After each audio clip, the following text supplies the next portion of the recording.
Hello, it's Bill Donahue with Discerning Truths. Discerning Truths here. Monday, Wednesday, and Friday, where we talk about Jesus, the Bible, God, and on Friday sometimes things are a little bit outside of that realm, but typically that's what I'm the subject here. So if you're not interested in hearing about the gospel, you're probably on the wrong page. It's out there right now.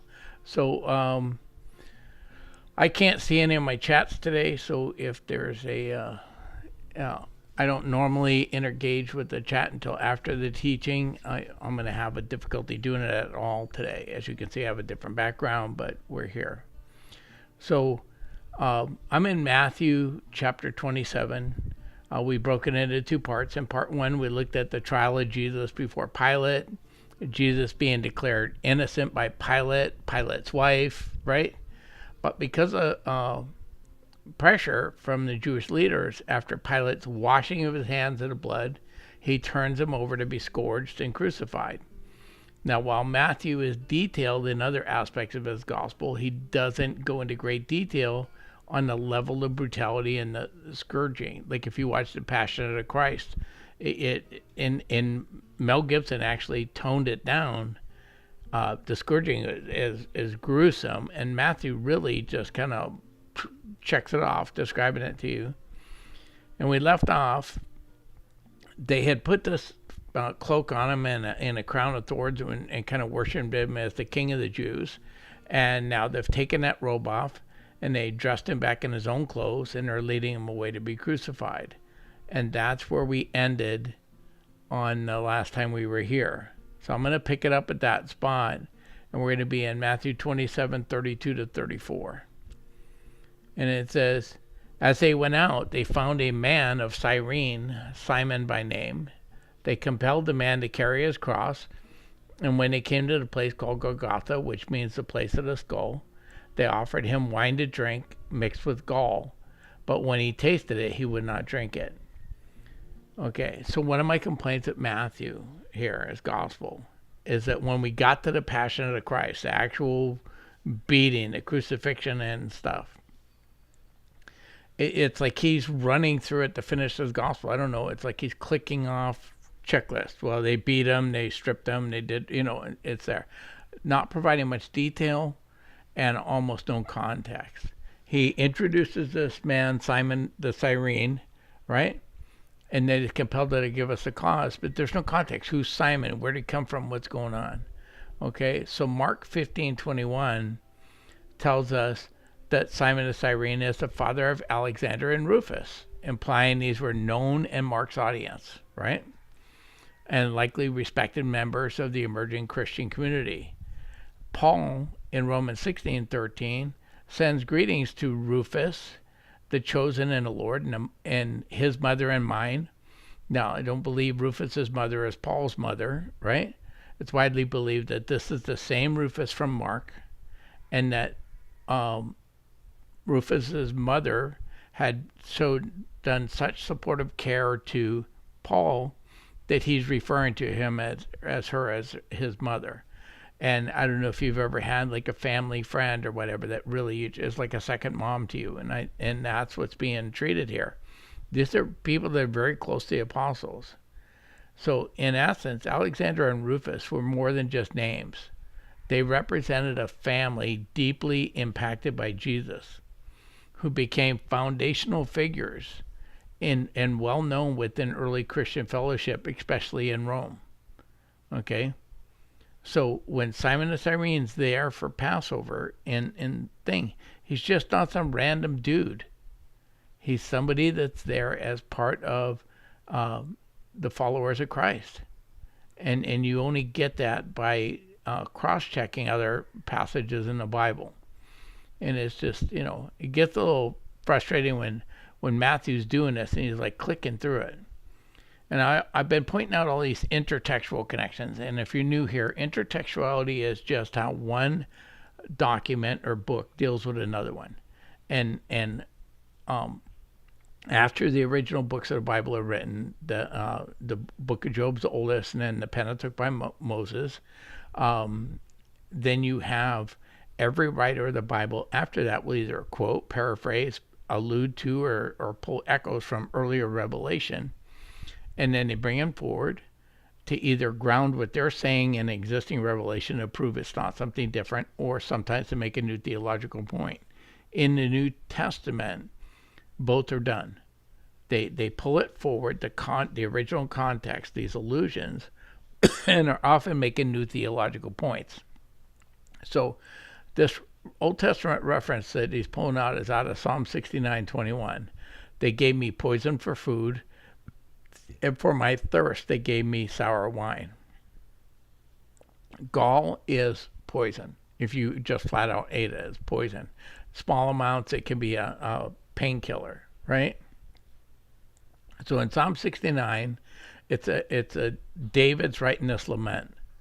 But the righteous sufferer describes persecution by enemies, including being given poison or gall and sour wine, amid pleas for deliverance and imprecations against foes. Okay, so what's happening here is David's picturing himself as God, like, where are you? What's happening? I'm being handed over to my enemies. Exactly what's happening to Jesus, right? So in the New Testament, Matthew alludes to this to portray Jesus as the righteous sufferer, not David. We're reinterpreting this as Jesus is the righteous sufferer, fulfilling the psalm, emphasizing his innocent suffering and rejection, with the gall mixed with wine offered as a narcotic, but he refuses it, highlighting his full endurance of the cross.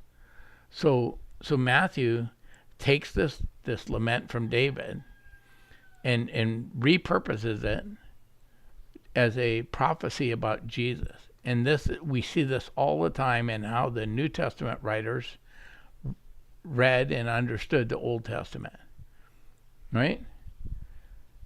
In verses 35 to 37, excuse me. And when they had crucified him, they divided his garments among them and casting lots. And they sat down and kept watch over him there. And over his head they had put the charge against him, which read, "This is Jesus, King of the Jews." So again, the charge Jesus is killed for is insurrection, claiming to be a king. Okay? It was common practice among Roman soldiers to strip naked the person being crucified, okay, and then divide up his or her clothing and belongings as a spoil. Now, John 19:23 to 24 provides the added detail that Jesus wore a seamless tunic. In Greek, I give you the Greek word, it's chiton, and it's seamless, woven in one piece from top to bottom. So this is why the soldiers aren't tearing up the tunic and taking a piece of it or whatever and dividing it. They're drawing lots. They go, this is an expensive piece of clothes. We're going to draw lots for it. Now, why is Jesus in an expensive tunic? If you listen to Word of Faith teachers, Jesus is in an expensive tunic because he's rich. And, if he was alive today, he'd have a private plane just like them. But what's happening, the Bible doesn't say the high priest has to wear a seamless tunic. But that's what the tradition of the Jews was. So a seamless tunic is connected in both in Jewish tradition as being the garment of the high priest. It's implied in Exodus 28:31 to 32, but it doesn't say it has to be seamless. Flavius Josephus indicates this. right? But this isn't very expensive, so that tells you why they're not dividing it. And that's what I mean by Matthew not giving you details, right? Why are they casting a lot? What's going on? And the fact that John notes that it's a seamless tunic hints at the role of Jesus as our high priest. And that role of Jesus as our high priest is further developed in the book of Hebrews, in Hebrews chapter 4, 14 and 16, really. But it is, definitely in the whole book of Hebrews, he's a better sacrifice, a better high priest, a better covenant, and that's what's going on. Okay? And again, we have an intertextual reference here, right? About them dividing lots for his tunic. And this is, that's a typo. It should say LXX, not LEX. It's a Lexham English Standard. Lexham English Standard or copy of the Septuagint. So it's Psalm 22:18 in the Septuagint and 21:19. And they divided my garments among themselves, and for my clothing they cast lots. So they're basically, again, see, this Psalm 22 is just going to keep coming up. And as I explained, Psalm 22 is written by David. We know the Holy Spirit inspired it, but we don't know what inspired his life, because he describes what it would be like to be crucified from the perspective of somebody hanging on the cross. Okay? And so Jesus, in these intertextual things, Matthew just keep bringing you back to Psalm 22. Jesus is going to quote from Psalm 22. It's like going, hey, this was about me, right? And so Matthew's bringing this up to show that Jesus' crucifixion fulfills the Psalm's depiction of the righteous sufferer, beaten, his humiliation, reaffirming that his death aligns with scriptural patterns of divine vindication after suffering.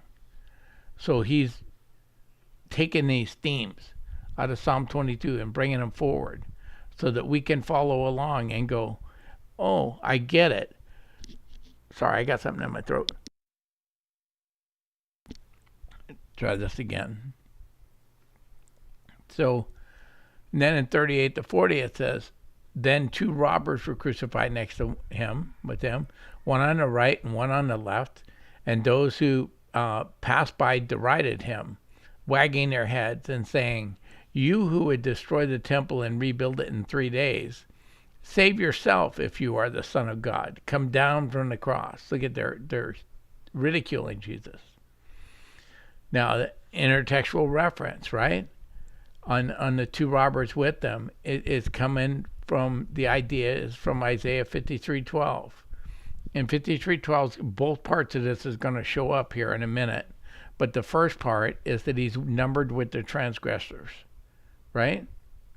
Yet he bore the sins of many, right? You see this?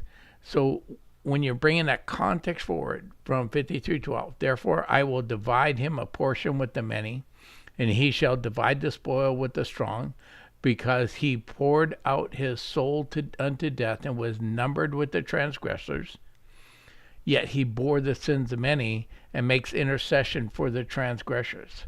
So what he's doing by just talking about being between the robbers is pulling that whole context forward into the text. But if you haven't read Isaiah 53 and you don't catch that intertextual reference, you're not going to understand the importance of him being with the two robbers. And this is what I mean about how important intertextuality is to understanding the Bible.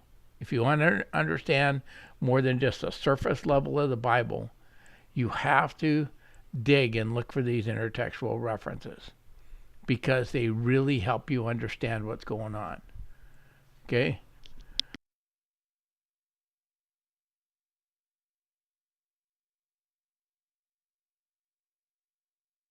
Sorry. It says, and those who passed by derided him, wagging their heads. This is another intertextual reference. Where did it come from? Again, Psalm 22:7. And all who see me mock me, and they make mouths at me, and they wag their heads. Let's make mouths at me. They're making faces. They're talking garbage, right? So the sufferer is mocked by onlookers shaking their head, part of a broader humiliation, but eventually there's divine rescue. In New Testament, Matthew echoes this context of the passerbyers' derision to Jesus and the psalm sufferers, illustrating the fulfillment and inviting readers to see the whole psalm's trajectory towards vindication. Matthew presents Jesus as fulfilling the prophecy in Psalm 22. And I think, I don't know of any Christian writer that would debate that Psalm 22 is about Jesus. And it was fulfilled in him in the crucifixion. But Matthew is who's introducing that idea, and he's introducing them by these little intertextual snippets he's pulling out of Psalm 22, right? And then 41 to 44, it says, "See also the chief priests with their scribes and elders mocked him, saying, He saved others, he cannot save himself. He's the king of Israel. Let him come down from the cross, and we will believe in him. He trusts in God, let God deliver him now, if he desires him." If God desires him, right? "For he said, I am the Son of God, as the robbers who were crucified with him also reviled him in the same way." So even the guys hanging next to him are making fun of Jesus. Chief priest. But what is happening here? Matthew pulls out another intertextual reference, right? From Psalm 22:8. Again, Psalm 22. We're in here. He's just mining that psalm like crazy. "He trusts in the Lord. Let him deliver him. Let him rescue him, for he delights in him." So it's a paraphrase, right? He desires in him. He delights in him, right? Now, in Psalm 22, in context, whatever's going on, the enemies of David are seen as taunting the sufferer, that he's suffering as David's trusting in God, challenging him, let God deliver you if you're his favorite, right? And Matthew paraphrases this in the chief priest mockery, repurposing it, right, to highlight the irony of Jesus' claim as the Son of God, yet he's dying, fulfilling the psalm while advancing the theme of the divine sonship and ultimate vindication through resurrection. So Matthew is laying down this theme. He's going to continue to mine Psalm 22 for more and more nuggets to go, okay, if you didn't catch that intertextual thing, let me do another one for you, right? And the Bible verses weren't labeled when they were originally done. They don't get labeled for thousands of years, 1,500 years after the Matthew writes. So he can't say, look at Psalm 22. He's just pulling quotes and paraphrases. And then you get to Matthew 27:45, and it says, "Now the 6th hour, there was darkness over the land until the 9th hour." Now, there's supposedly a Bible difficulty here, and I've talked to you about how to resolve these Bible difficulties, and they're not that hard, okay? Because Mark 15:25 gives us the detail that Jesus was crucified at the 3rd hour, 9 a.m., the Synoptic Gospels, that Matthew, Mark, and Luke, right, have Jesus on the cross and dying in the 6th hour, right, which would be noon. And then John 19:14 has Pilate present Jesus to the crowd about the 6th hour. Well, Jesus can't be in front of Pilate being presented to the crowd and dying on the cross after having hung there for 3 hours already at the same time. If John is using Jewish time, you have a contradiction. There's no way around it. But if John's using Roman time, right, then the 6th hour is about 6 a.m. because they count time like we do, midnight, 6 a.m., 6 hours in. The Jews don't, right? And that's why you're getting the difference. So at noon, the Gospels all agree that they had taken Jesus to Pilate first thing in the morning. And if they got there first thing in the morning, I mean, it tells you how early they were at Pilate's. If by 6 a.m. Pilate's turning them over to the crowd, means they were knocking on Pilate's door like 5:30 a.m. The sun's coming up. Hello. You got to deal with this Jesus guy. But see this darkness over the land? Again, intertextual reference. It comes from Amos 8:9. And this is a reference to the day of the Lord. End times, judgment day. And on that day, remember, I kept telling you, that day is going to point to the day of the Lord, declares the Lord. I will make the sun go down and the noon darken and the earth in broad daylight. You see these references. Matthew 24:29 talks about the sun going dark and earth moon turning to blood. Revelation 6:12 talks about it. Joel 2:30-32 talks about it. It's day of the Lord stuff, post-tribulation, end times things. But Matthew grabs it, right, this context. And in Amos, it's about divine judgment on Israel for social injustices, part of it, but it has this eschatological day of the Lord imagery because it here. But Matthew echoes this to signify that the darkness at Jesus' crucifixion as a sign of divine judgment on sin or an apocalyptic fulfillment, marking this event's cosmic significance. So the day of the Lord is much future than Jesus. But that's when the day of the Lord is when God passes judgment, right, on all the sinners and stuff in the world. This is the day he's passing judgment on sin. So even though they're going to be separated by thousands of years,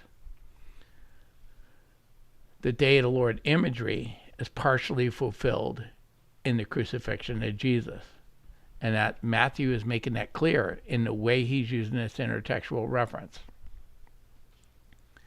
And then in 46 it says, and about the 9th hour, Jesus cried out with a loud voice, saying, Eli, Eli, lema sabachthani, that is, my God, why have you forsaken me? Right? Where's this come from? Again, Psalm 22. My God, why have you forsaken me? Why are you so far from saving me? From the words of my groaning, Eli, Eli, lema sabachthani. Okay? It's primarily Aramaic, is commonly. Now, Eli can be Hebrew, but this is Aramaic. It's a direct quote from Psalm 22:1 in Aramaic. So we've had allusions, paraphrases. This is a direct quote. Like if you missed all the other allusions to Psalm 22, I'm going to quote it directly. Right?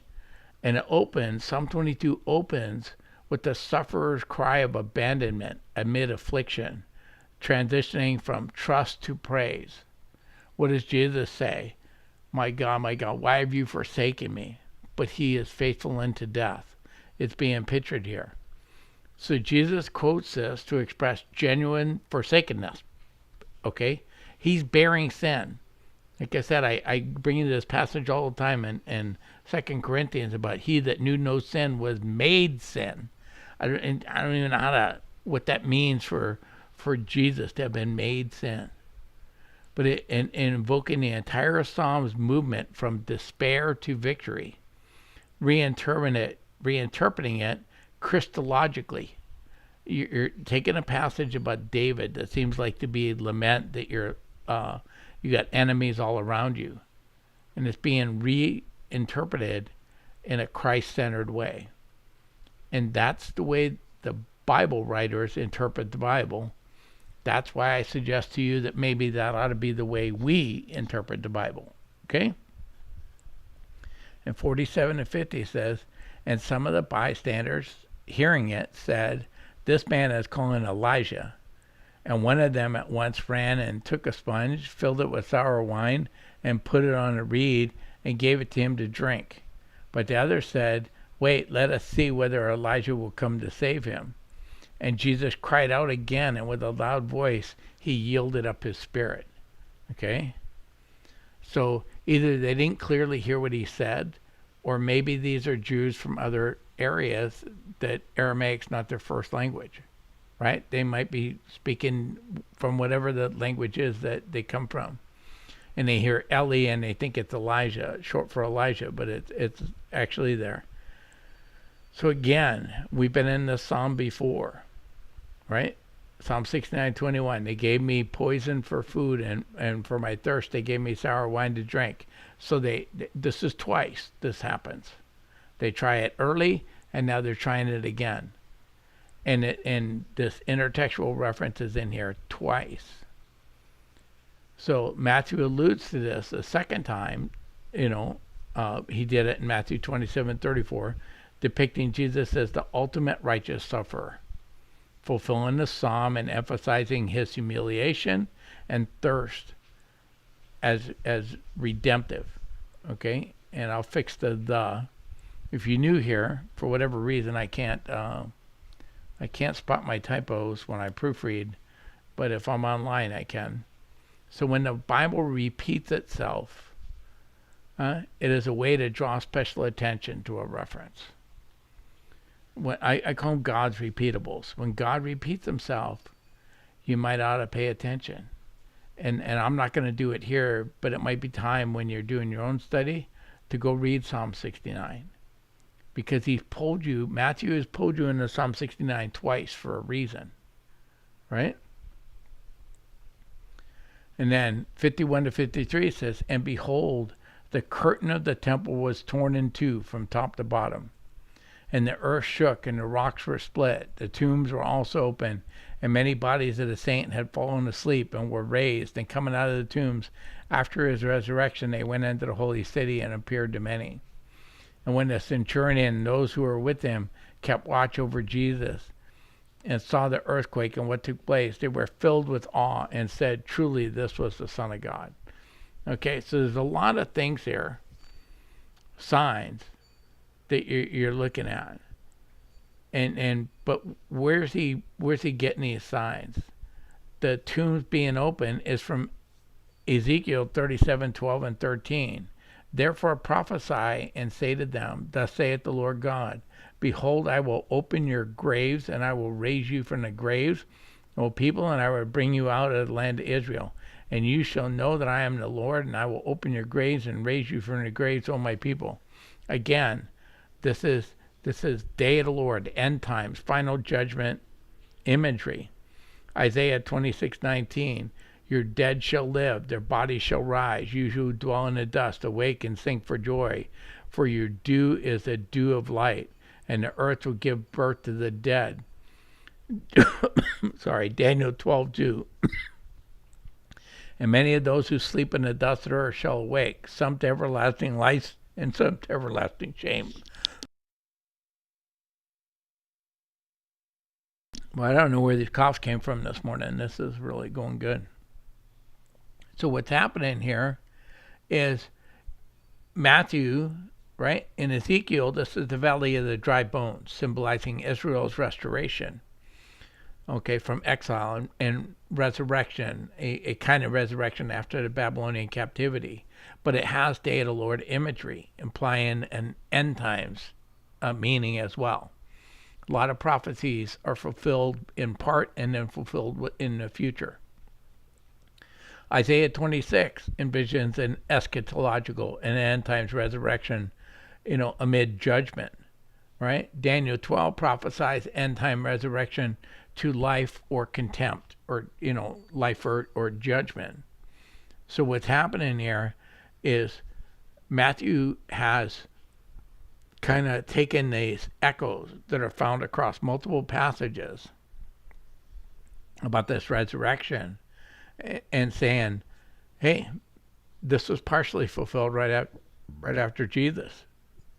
Now, he's not chronologically happening. These people didn't get out of their tombs while Jesus was on the cross necessarily. They might have got up when Jesus rose from the dead on Sunday morning. But he's inserting it into the story here because it matters to him, right? He's trying to make that connection to it here. And I would have loved to go back and find corroboration outside the Bible of people having been raised from the dead, or at this time, or the temple having its veil torn, or an earthquake that we could date to the year and date that Jesus was crucified. I would have loved to do that. Okay? There's solid evidence of a significant earthquake happening in the Dead Sea area that would have affected Jerusalem between 26 and 36 AD. But dating ancient earthquakes is not an exact science. So I can't tell you that this happened in, April 30 AD or whatever. You can't. It's generally. Now the Talmud does mention strange events in the temple for 40 years prior to its destruction, which is interesting because the most common year scholars pick for the death of Jesus is 30 AD. Some think 33, but I think 37 to 40 years is fine. The Jerusalem Talmud, it's Yoma 6.3, and the Babylonian Talmud, Yoma 39b, mention unusual signs in the temple for 40 years before its destruction, right? Including the lot not coming up in the right hand and the crimson thread. Remember when they put on the scapegoat, they put a white thread, and when it turns red, the crimson thread turns white. They put on a red thread, and when it turns white, it's a sign, it's a miracle to show that God has forgiven their sins. The western lamp failing to burn, and the sanctuary doors opening and closing by themselves, or opening by themselves. None of those Talmudic accounts mention any of these signs that are mentioned here. So, like I said, I would have loved to have been able to go and say, hey, I corroborated all these signs. Not as much as I would hope to, right? Well, I didn't change your screen. I apologize. I just read through that screen, and now I'm going to get you on to the next one. Sorry. I'm trying to work with one screen this morning instead of I normally have 3 on my computer and 3 more on the other one. So, Roman historian Thallus is quoted indirectly by a 3rd century Christian chronicler. Now, he's an early church father, Julius Africanus. Okay? But the quote is given to us by a 9th century Byzantine historian. Okay, so this is like George quoting Julius, quoting Thallus. You see what I'm saying? And who links Thallus' mention of a solar eclipse to the crucifixion darkness. However, Thallus' original work, A History of the Trojan War of his time, doesn't mention Jesus, Jerusalem, and this connection is made much later by Julius Africanus to refute a natural explanation. Now, people have gone back and tried to look at this, and there's a peer-reviewed analysis challenges the historical relevance of this, noting that Thallus' writings lack any reference to Jesus. The eclipse date, it might be as early as 29 AD, okay? And it doesn't necessarily align with the crucifixion time. It could, but it might not, okay? Not as solid when I'm looking for validation and corroboration. That's not the kind of corroboration I'm hoping to find. It's not as solid as I would want. And but it might fit. It just I can't say with certainty it does fit. Right? Now, the next one is Phlegon is in his Olympiads, okay, describes the eclipse and an earthquake in the 4th year of the 202nd Olympiad. So that's going to be 32 to 33 AD. But places it in Bithynia, that's Asia Minor, Turkey, not Jerusalem. And during November, not the spring Passover season. So early Christian writers like Eusebius and Origen tried to associate it with the crucifixion. But when you actually look at the dates, this one doesn't match either. Okay? The Bible has a lot of historical and extra-biblical corroboration for events.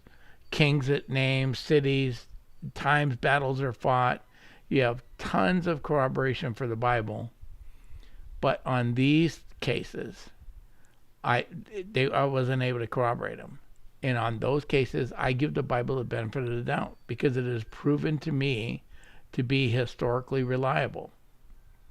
In other cases, it's just like if you know somebody that has always been truthful for you and there's a question comes up about whether that person's telling you the truth or a liar, you give them the benefit of the doubt because they have proven themselves to be a truthful person in the past. The Bible has proven itself to me to be truthful and reliable, so when I can't prove it, I give it the benefit of the doubt. And 54 to 56 says, when the centurion and those who were with him, keeping watch over Jesus, saw the earthquake and what took place, and they were filled with awe and said, this is truly the Son of God. There were also many women there looking on from a distance who had followed Jesus from Galilee, ministering to him. Among them were Mary Magdalene, Mary the mother of James and Joseph, and the mother of the sons of Zebedee. Okay, so imagine you're a Roman soldier. You've just taken part in beating, scourging, and crucifying a guy, killing a man who many people are claiming to be the Messiah, the Son of God. You don't think he is, but you just beat him senseless and killed him. Now he dies, sky turns black, there's an earthquake and stuff. What's your conclusion going to be? This is God. Truly, this is the Son of God. They're expressing a natural reaction that any one of us would have reacted to in the same way, right?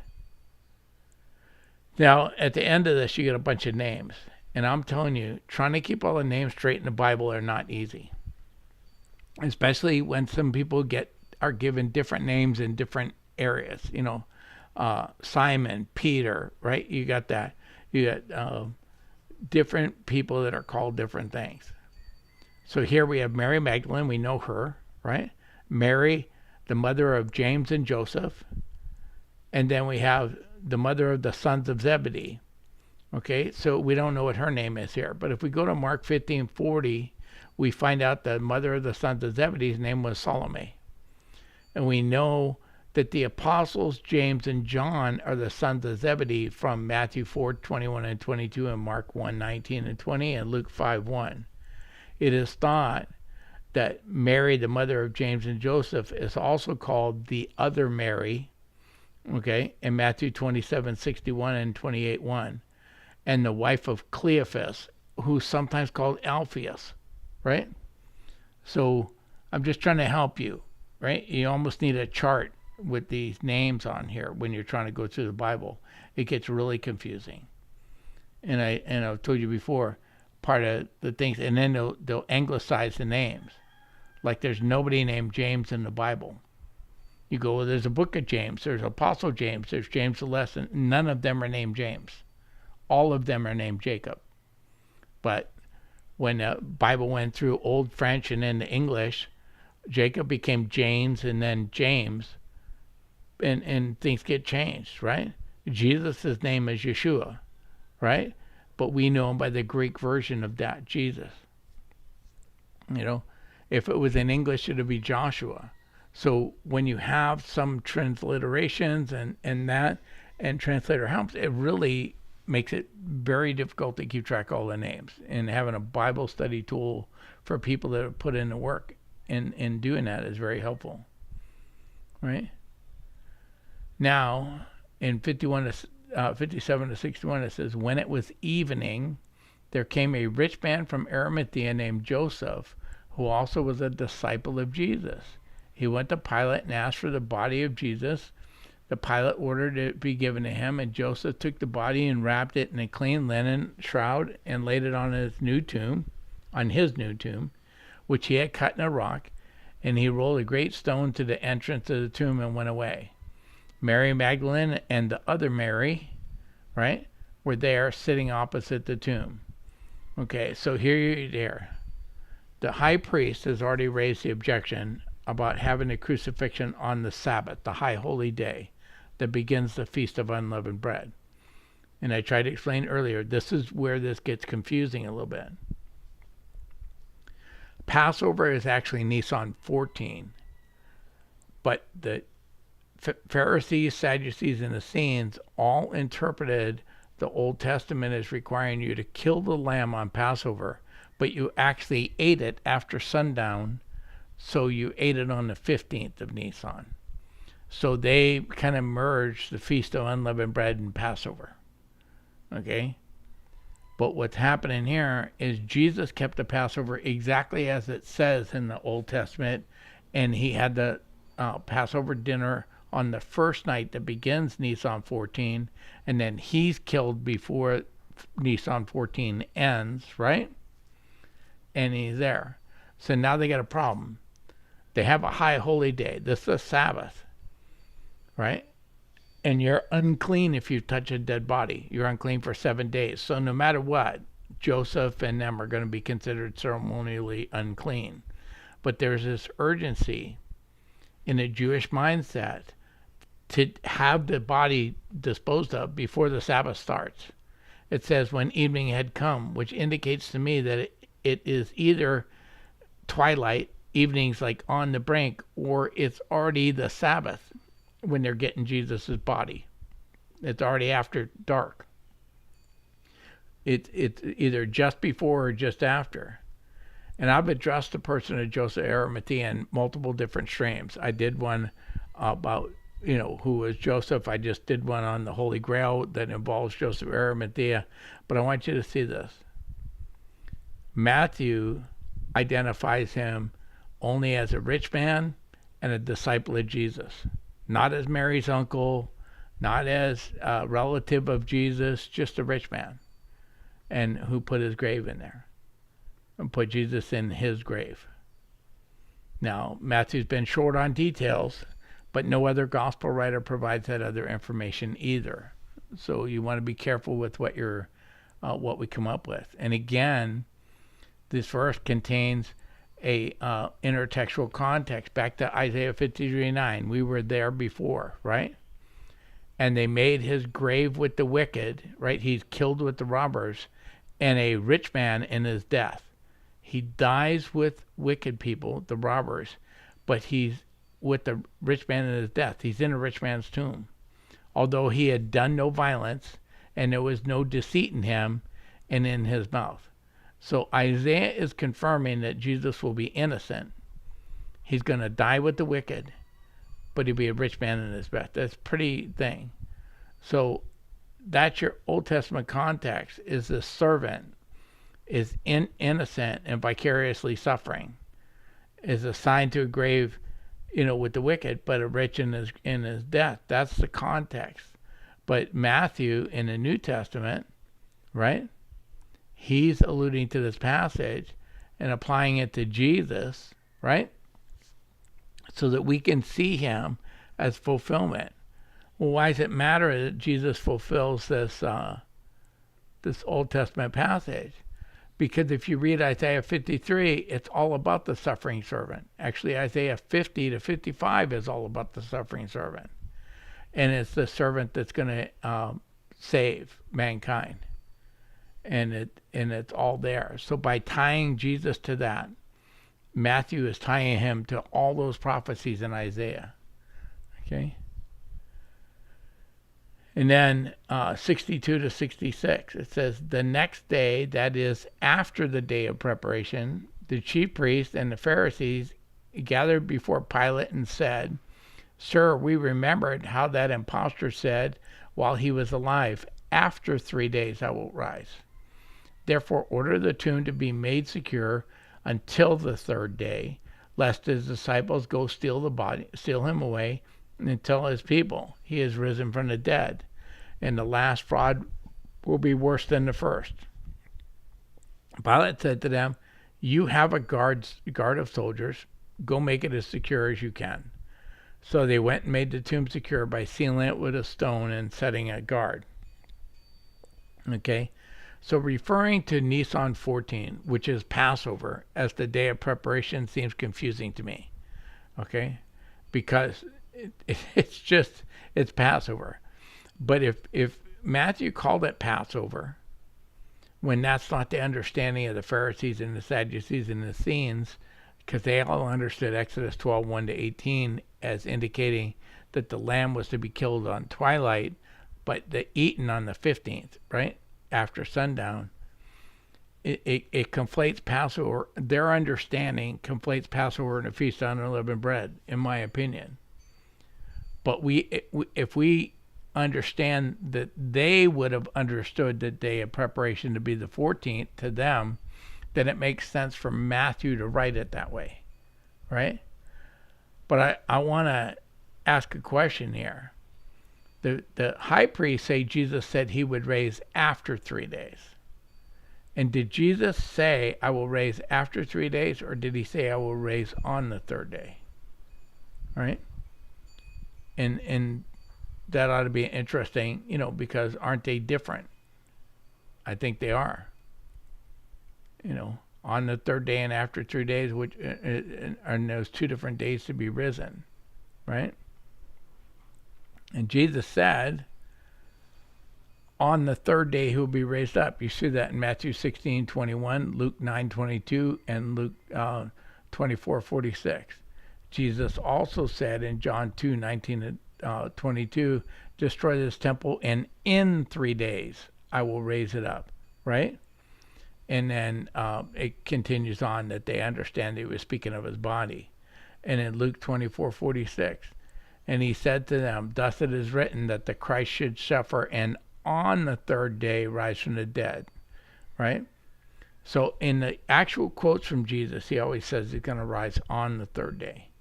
It's the chief priests that say after. The one place where Jesus might be interpreted to mean after 3 days is in Matthew 12:40. And just as Jonah was 3 days and 3 nights in the belly of the great fish, so will the Son of Man be 3 days and 3 nights in the heart of the earth. Okay, so you could interpret that if he stays the whole 3 days and 3 nights, then he might not rise until after. But if he rises 5 minutes before the third night is over, does that count as 3 days and 3 nights? I think this is ambiguous. But I don't see Jesus himself ever saying he was going to be raised after 3 days. So that conflict goes away because the Bible can accurately portray what the high priest said without making the high priest needing to be accurate in what they say. The Bible says that they were trying to get false testimony against Jesus. That doesn't make the testimony true just because it's recorded, right? They're recording false things. The reply from Pilate about you have a guard of soldiers, go make it secure as you can, could mean that Pilate's giving them a guard of soldiers to use to guard the tomb. You could interpret it that way. Or you can interpret, you have temple guards, go ahead and secure the tomb, right? But I've always been taught that it was Roman soldiers guarding the tomb, and I think that stands up when you do the cross references. Because in Matthew 28:14, the guard story that the disciples stole the body makes sense only if they feared the governor's wrath. If they're temple guards, right? I mean, if they're Roman soldiers, the punishment for falling asleep on a watch is execution, right? If the real story came out. But if they're only answering to the the chief priest, they get nothing to fear from the governor. And in Matthew 28:11-15, the priest tried to bribe the soldiers to lie, right? To satisfy the governor. This is part of what they're doing. This is all part of the same passage. But at first, they expressed their fear of the governor. And then the priest tried to bribe them to lie that the body was stolen or whatever, so they can explain the missing body. It's one reason that Jesus actually did raise from the dead, because you wouldn't need a cover story if the body was still in the tomb, right? You only need a cover story because the body's not there. And if they're the temple guards, then the high priests have no reason to have to bribe them. They just tell them, you're going to say this, we'll cover you with the governor, right? And they don't. So I think those support the idea that the Roman soldiers. So like I said, I I'm going to do my best to try to look at the chats, but I don't have them on my screen right now. And I'm going to put a song on. I'll do my best to look around, and I'll be back in just a minute, and hopefully I can talk to you.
I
Okay, so we're back. So I jumped through the chat, and it looks like there wasn't much going on because I seen even comments that acknowledging that I can't see the chats.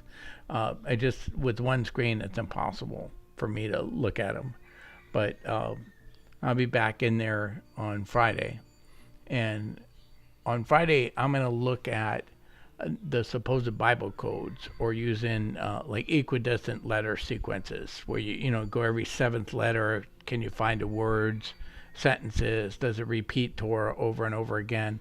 Um, and then also gematria, where you assign a number for each letter, and then you interpret it based on gematria. I'm gonna look at both of those issues on Friday, and on Monday we're gonna come back and we should be able to finish Matthew in chapter 28 with the resurrection. So since I can't really talk to the chat, I'm gonna do my exit out of here pretty quick. So let me just kind of help people that are new. I broadcast 3 days a week, Monday, Wednesday, and Friday at noon Pacific time, 3 p.m. Eastern time. You can figure out what other time zone you're on. I'm Donahue Papa on most things. Rumble, X, DLive, Donahue Papa. When I went over to Foxhole, pill.net, I messed up the Donahue Papa account, and I'd make a new account with my name, Bill Donahue. So if you're on Pill, just look for Bill Donahue, and that's where I am. When I finally went to YouTube, I tried Donahue Papa, Discerning Truth, Bill Donahue. I couldn't get any of them. YouTube finally suggested Discerning Truth 534. So that's where you find me on YouTube. So Pilled and YouTube are different. Otherwise, it's Donahue Papa. I'm Donahue Papa on X. I'm Donahue Papa all over the place. It's how I'm known in my family. So it's just like not a big deal. So, and then on Tuesdays, I generally join Neil. The last 2 weeks with Neil, my God, the conversations have flown. It's just been wonderful. We usually talk very well, but it's been a lot of fun. She broadcasts usually Monday to Friday, 10:15 Central Time, sometimes 10:30. And then on Tuesdays, I join her and we talk about whatever's on Neil's mind that day or subjects that she's interested in for that specific lesson. And then, as I said, I create a lot of notes. I want these available for my grandkids if anything ever happens to me. So I will create a PDF after the stream and I will upload it on Discerning Truth Troop on Telegram. You can download my PDF, sir, go look up the verses, see if they say what they say. Go look up Psalm 69 and read it in context. And then if you had a question that I couldn't get to today or you're watching on replay, which I get more views on replay than live, just email me your question, bill@discerningtruth.com. I have people that insist on DMing me. It is much easier for me in email if you can go through that, bill@discerningtruth.com. I will see your email immediately. I may or may not see your DM in a kind of timely manner.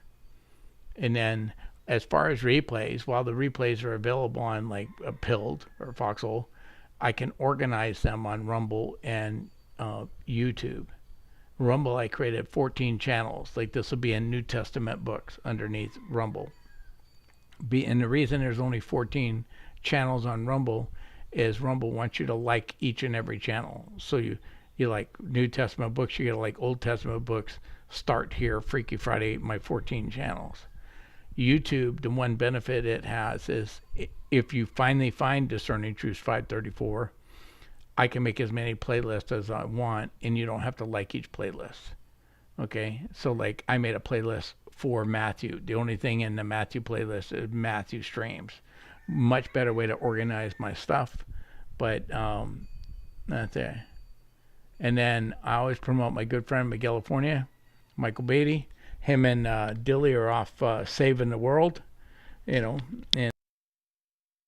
they just got back to Florida from Washington, D.C. Michael streamed this morning, but he will not do the American prayer today. He'll be back streaming on Friday. Well worth your time. Michael's been going through, what do you call it? The letters from Paul to Timothy. Really cool stuff. So 5:30 a.m. Pacific time, 5 days a week. And then on Sunday, his lovely wife Linda joins him. and they're going through the Psalms. So it's always worth your time to listen to Michael. He does a great job. When, like I said, he's not busy making memes, conquering the world, saving the USA from evil. He's a very busy man. I just concentrate on Bible studies. And so with that, I'm going to get out of here today. And thank you for anybody that listened. And God bless you all.